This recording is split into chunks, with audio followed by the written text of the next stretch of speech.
Lagi dan lagi, Presiden Joko Widodo mengingatkan akan adanya ancaman resesi yang menghantam sepertiga dunia di 2023. Menteri hingga kepala daerah diminta waspada.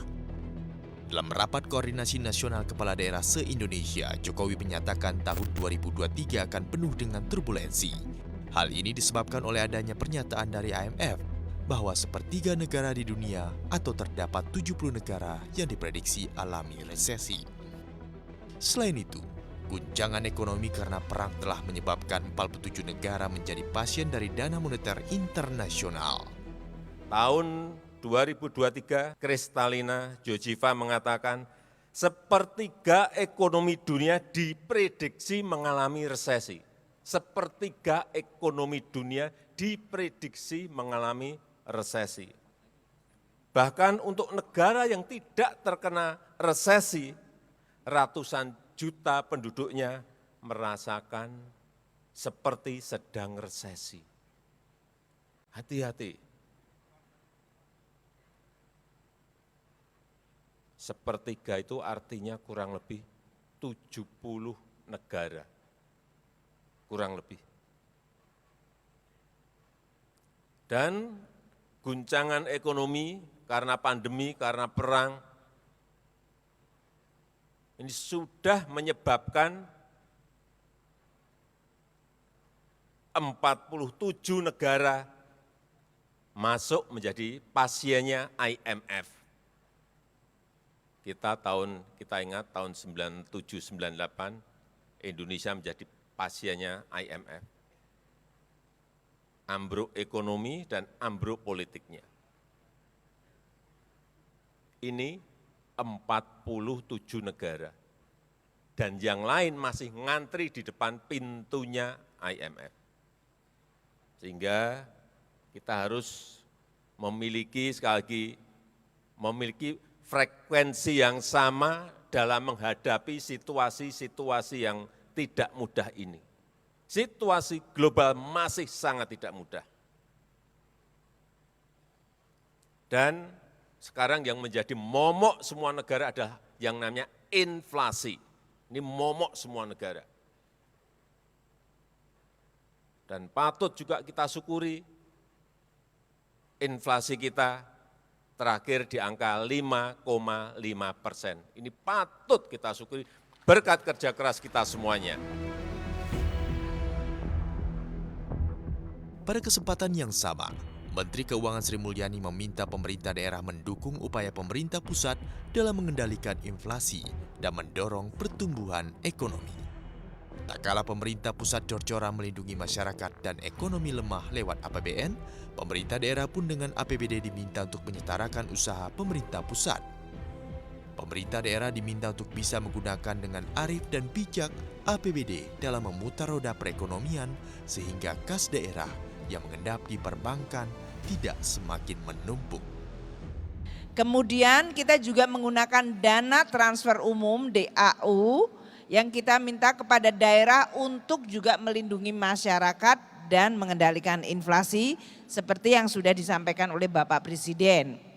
Jadi kalau kita lihat bagaimana perlindungan sosial yang kita juga berikan di dalam menjaga daya beli masyarakat yang nilainya mencapai 476 triliun, itu adalah salah satu strategi untuk menjaga daya beli sekaligus menopang pemulihan dan pertumbuhan ekonomi. Nah, kita lihat APBN kita tahun 2022 yang baru saja ditutup, belanja negara naik 10,9%. Ini termasuk transfer ke daerah yang hampir sekitar sepertiganya. Kekhawatiran Presiden Joko Widodo dan Menteri Keuangan Sri Mulyani ini bukanlah tanpa alasan.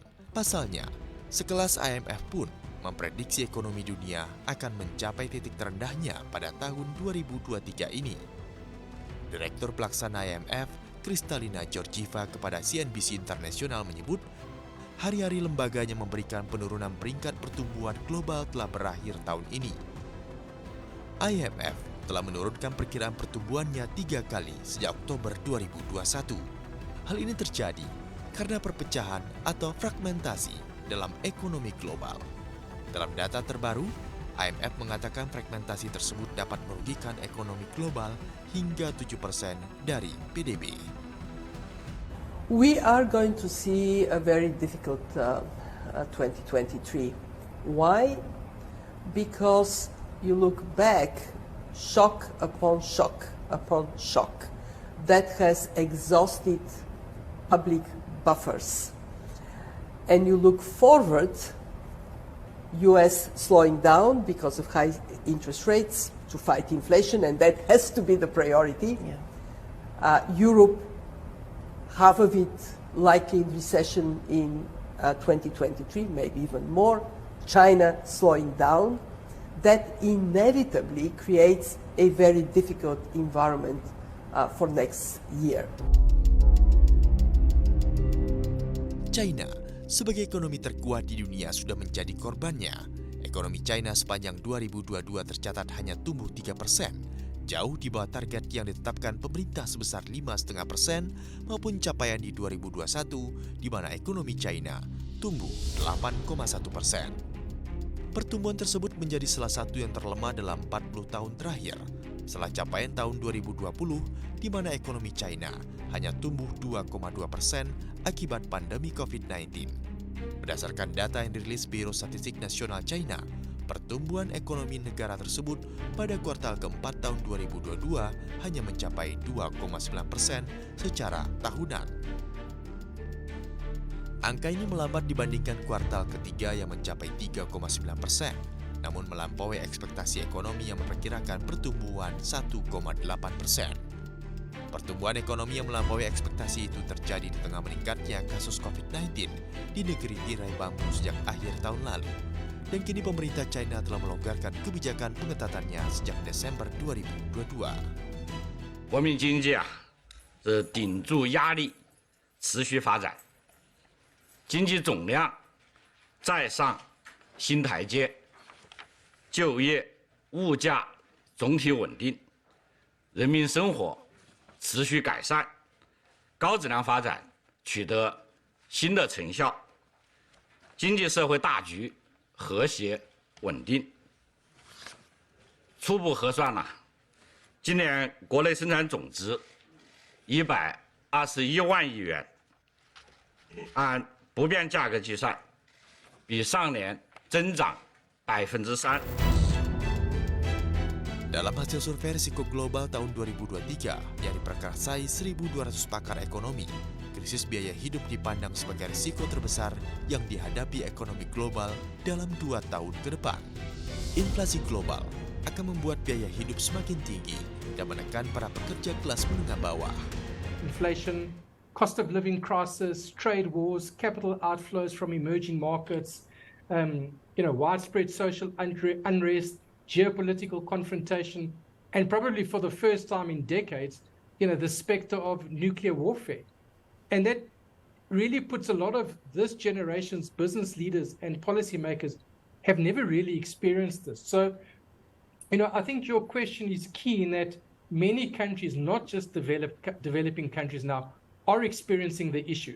And I think the challenge is going to have to be the ability for even developed markets to manage the short-term risks, as I've highlighted, vis-a-vis inflation, etc., how they manage their fiscal policy, their monetary policy, and to make sure that they don't become indebted and that they don't increase their levels of debt and get into a situation where you have rampant inflation or rampant stagflation.